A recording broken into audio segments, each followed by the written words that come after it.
શ્રી ગણેશાય નમઃ મિત્રો, આપ સૌનું હાર્દિક સ્વાગત છે। અત્યારે પવિત્ર અધિક માસ એટલે કે શ્રી પુરુષોત્તમ માસ ચાલી રહ્યો છે, ત્યારે આપણે સાંભળી રહ્યા છીએ પુરુષોત્તમ માસના પરમ પવિત્ર, દિવ્ય અને જ્ઞાનવર્ધક મહાત્મયની પ્રેરણાદાયી કથા વાર્તા અને મધુર સંકીર્તન। આજે પુરુષોત્તમ માસનો પરમ મંગલમય અને કલ્યાણકારી ત્રીજો દિવસ છે। આજે આપણે સાંભળીશું પુરુષોત્તમ માસ કથાનો અત્યંત મહત્વપૂર્ણ, પરમ પવિત્ર અને રહસ્યમય એવો ત્રીજો અધ્યાય એટલે કે મલમાસની ઉત્પત્તિની દિવ્ય જ્ઞાન કથા અને જગતના જીવો દ્વારા તેનો ઘોર બહિષ્કાર તથા અપમાન થતાં તેનું વ્યાકુળ થઈને રડવું। આ સાથે જ આપણે સાંભળીશું અહંકારી અને સત્તાના મધ્યમાં અંધ બનેલા રાજા વિક્રમસેન અને પ્રભુ વિષ્ણુની પરમ સાધ્વી એવી રાણી કલાવતીની આંખમાં આંસુ લાવી દે તેવી હૃદયસ્પર્શી લોકવાર્તા। જો આપને આ વિડિયો અને કથા શ્રવણ પસંદ આવે તો લાઈક કરજો અને અન્ય ધર્મપ્રેમી ભક્તો તથા મિત્રો સાથે શેર કરજો। જો આપ પહેલી વખત આ વિડિયો જોઈ રહ્યા છો તો ચેનલને તુરંત જ સબસ્ક્રાઇબ કરી લેજો, જેથી આવનારા તમામ 30 દિવસના નવા અધ્યાયો અને પવિત્ર વાર્તાઓની માહિતી આપ સુધી દરરોજ સૌથી પહેલા અને તુરંત પહોંચી શકે। ધન્યવાદ મિત્રો। દર 3 વર્ષે આવતો આ પવિત્ર અને પરમ દિવ્ય પુરુષોત્તમ માસ માનવ જીવનના કલ્યાણ માટે અને મોક્ષના દ્વાર ખોલવા માટે ઘણો મહત્વપૂર્ણ માનવામાં આવે છે। ખાસ કરીને ભક્તિ, જ્ઞાન, વૈરાગ્ય, પાપ મુક્તિ અને આત્મશક્તિ પ્રાપ્ત કરવા માટે પુરુષોત્તમ માસ સમગ્ર સનાતન ધર્મમાં સર્વશ્રેષ્ઠ અને સર્વોપરી વ્રતરાજ ગણાય છે। આ આખો પવિત્ર મહિનો સાક્ષાત ભગવાન શ્રી નારાયણને સમર્પિત છે, જેમાં જગતના પાલનહાર ભક્તવત્સલ ભગવાન શ્રીકૃષ્ણની વિશેષ ભક્તિ, પૂજા, જપ અને અર્ચના થાય છે।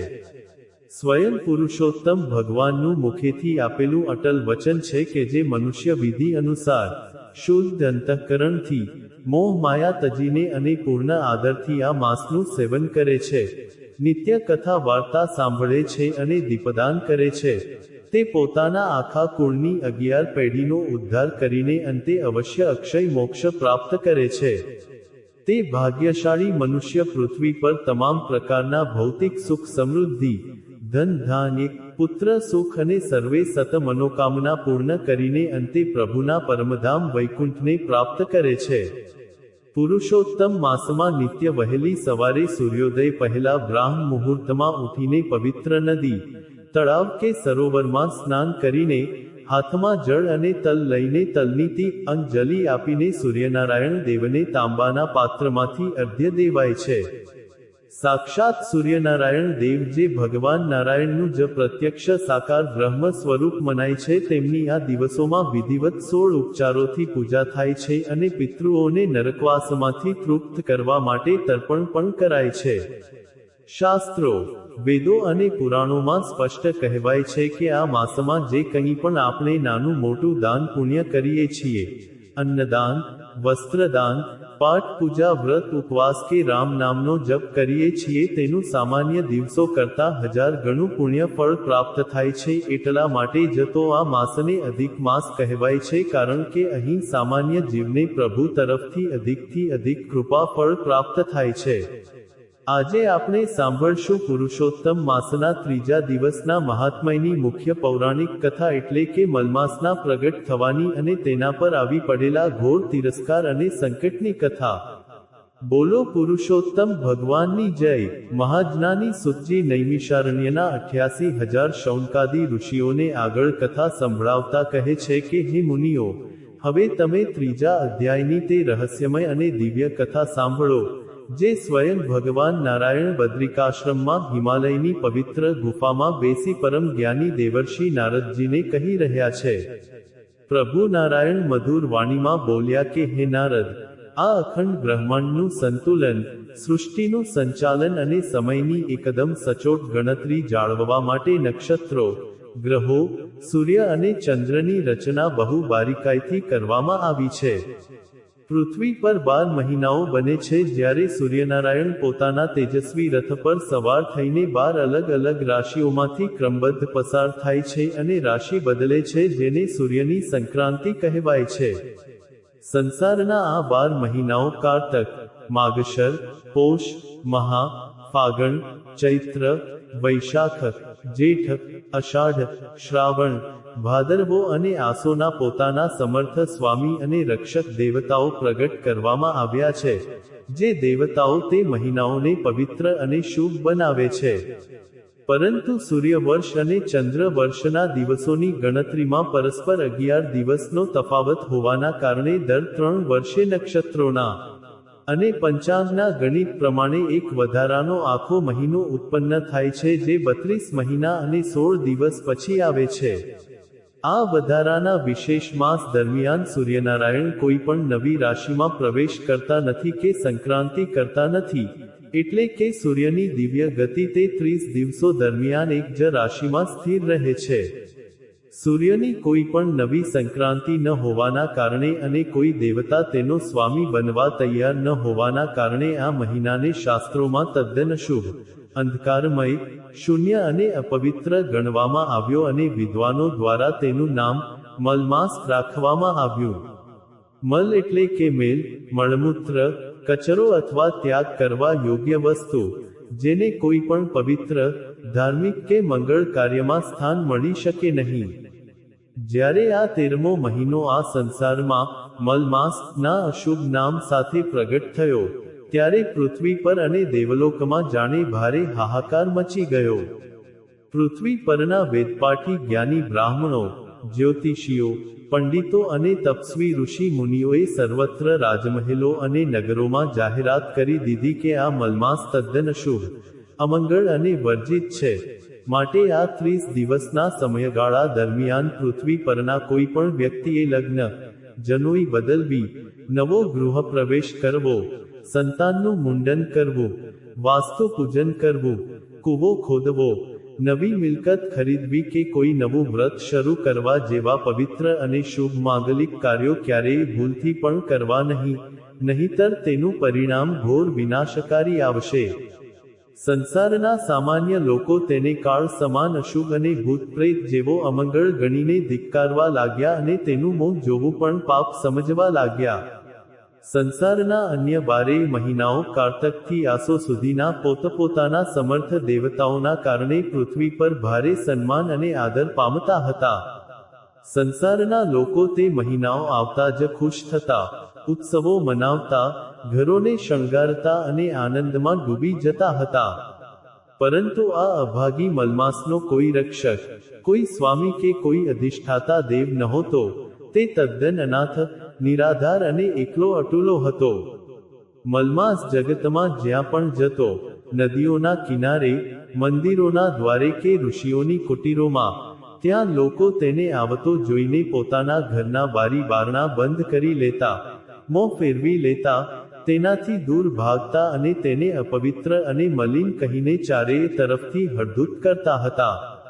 સંસારનો આવો ઘોર તિરસ્કાર, નિત્ય મળતું કડવું અપમાન, પળે પળે મળતી ઉપેક્ષા અને કાળજાને ચીરી નાખતા મહેણા સાંભળીને મલમાસનું જીવન જીવવા કરતાં પણ બદતર અને ઝેર જેવું બની ગયું.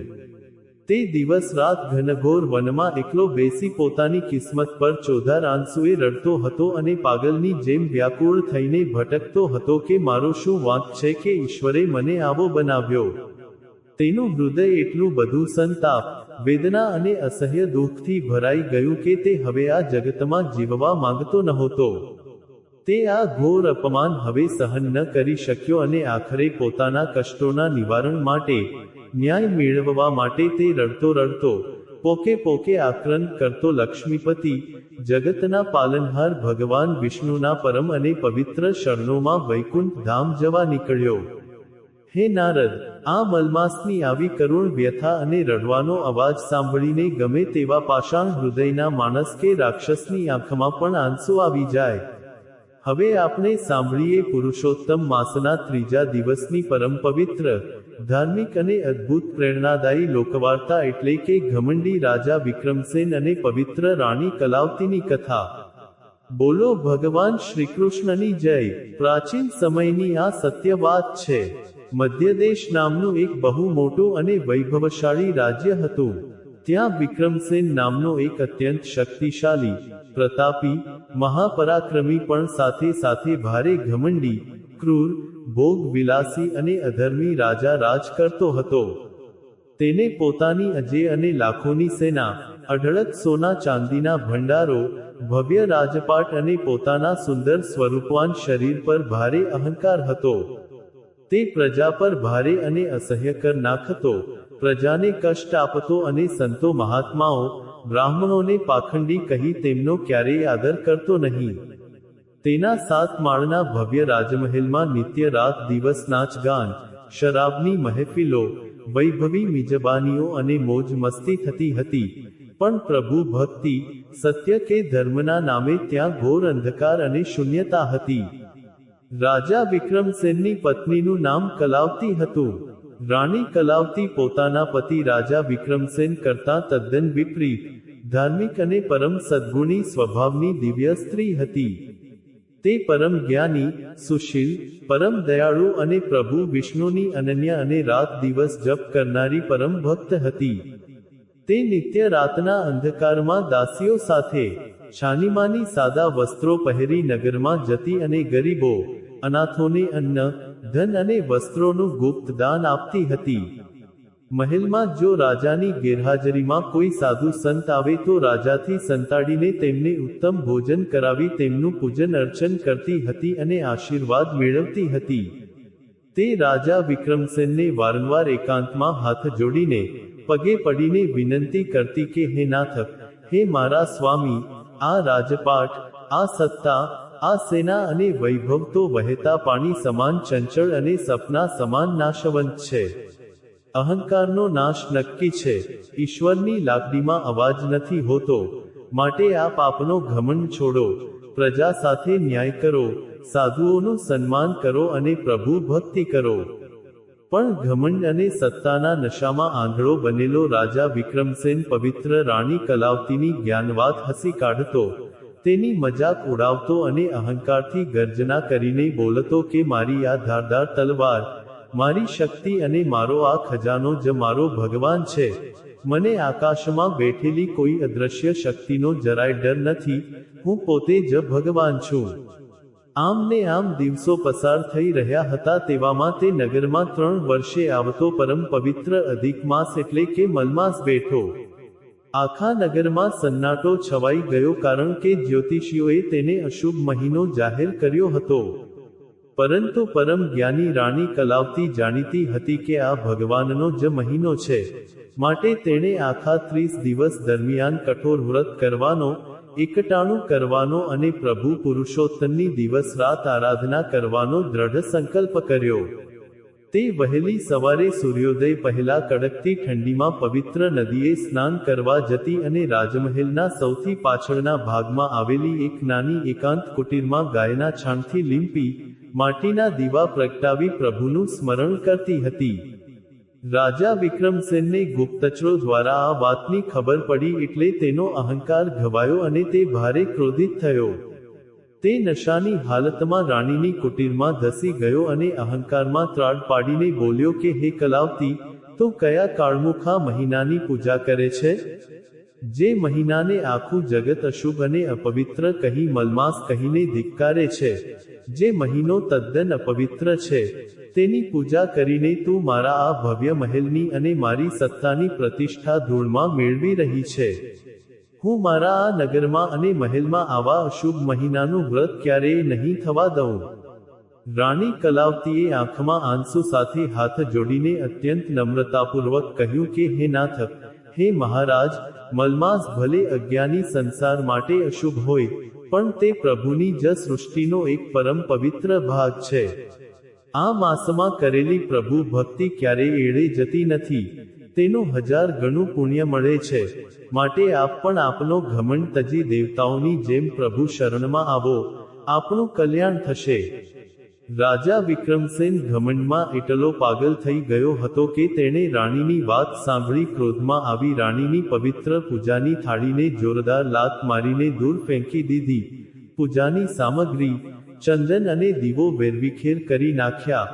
માટીની મૂર્તિ તોડી નાખી અને પવિત્ર રાણી કલાવતીના લાંબા વાળ પકડી તેને ઢસડીને પહેરેલે કપડે મધ્યરાત્રિએ રાજમહેલમાંથી બહાર કાઢી મૂકી તથા આખા નગરમાં ઢંઢેરો પીટાવી ઘોષણા કરી દીધી કે જો આ નગરમાં કોઈ પણ વ્યક્તિએ આ અશુભ મલમાસનું વ્રત, પૂજા કે કથા વાર્તા કરી તો તેને તુરંત જ ભરી સભામાં ફાંસીએ લટકાવી મૃત્યુદંડ આપવામાં આવશે.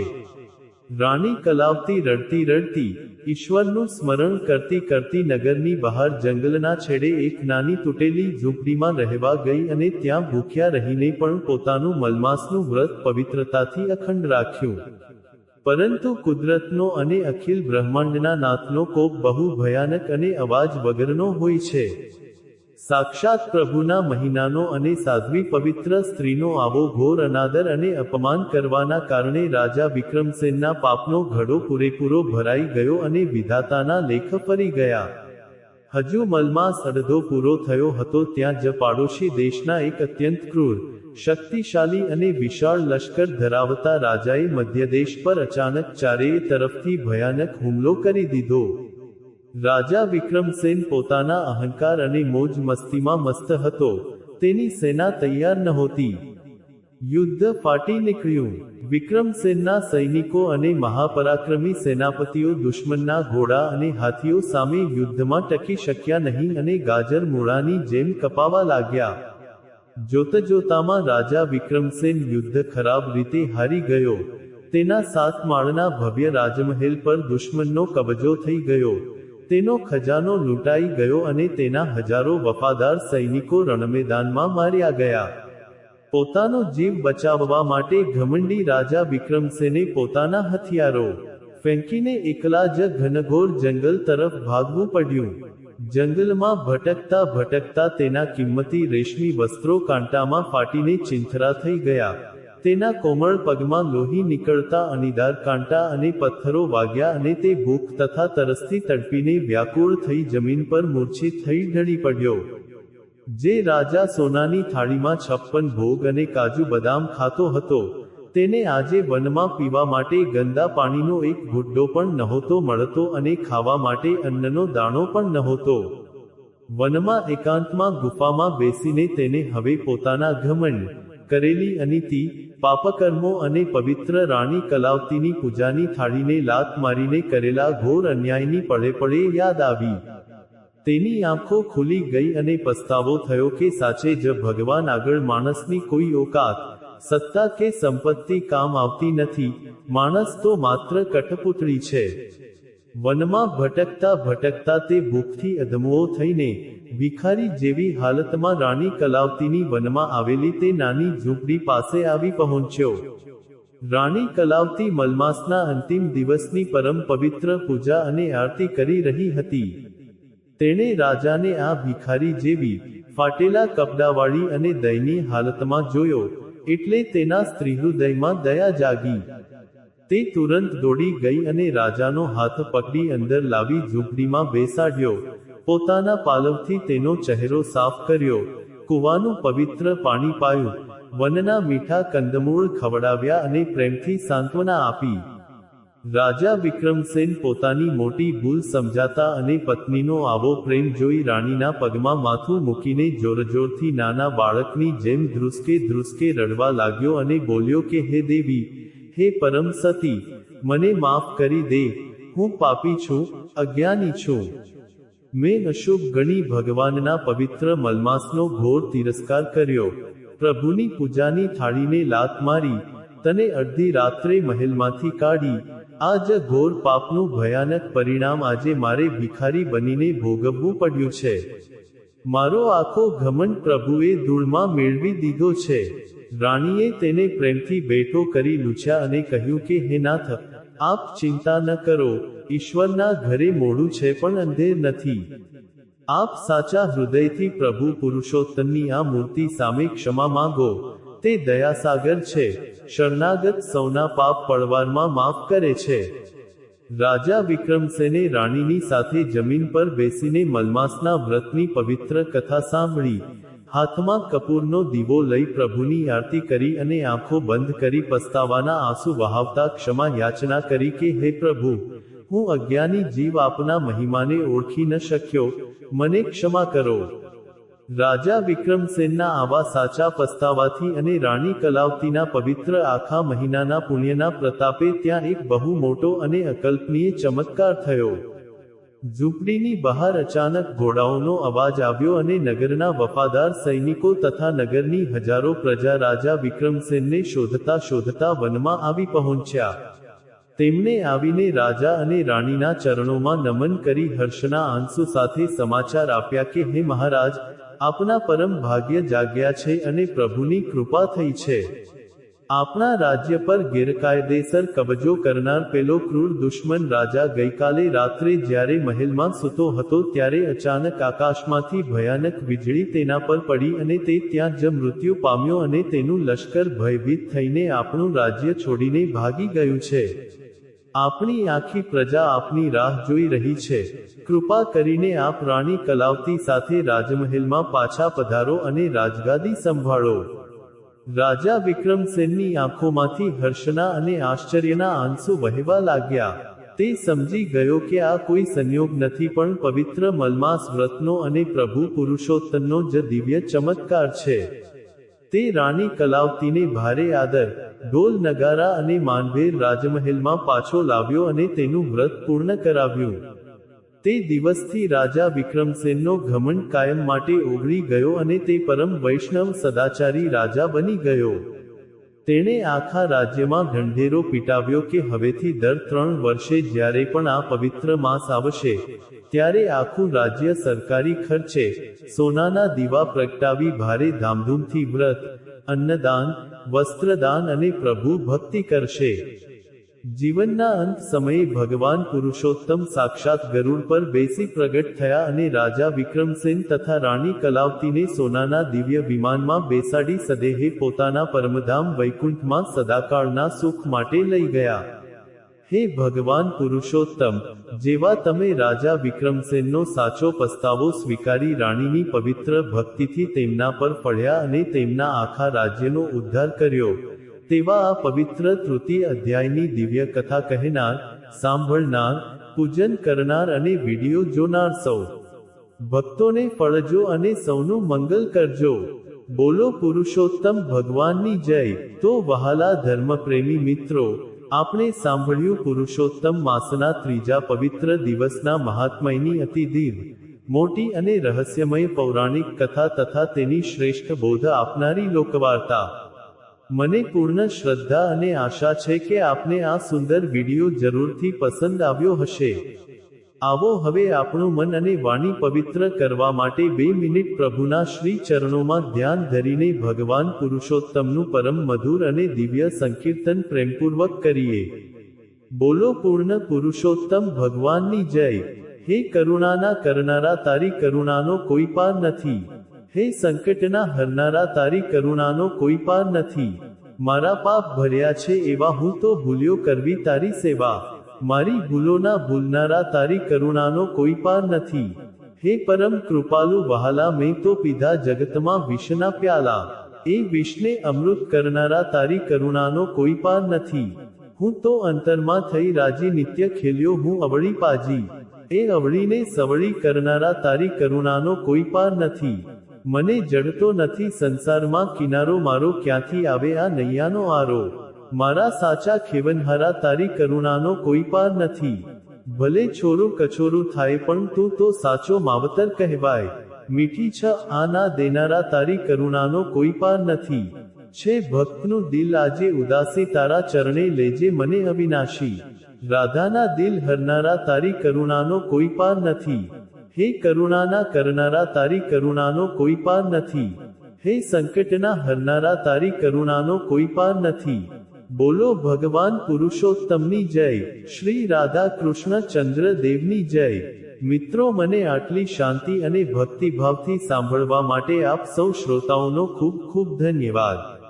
આવતીકાલે આપણે પુરુષોત્તમ માસના ચોથા અધ્યાયની દિવ્ય કથા સાથે ફરી મળીશું. ત્યાં સુધી પ્રભુ ભક્તિમાં લીન રહો. આપ સૌ ભક્તોને મારા હૃદયપૂર્વકના જય શ્રી કૃષ્ણ.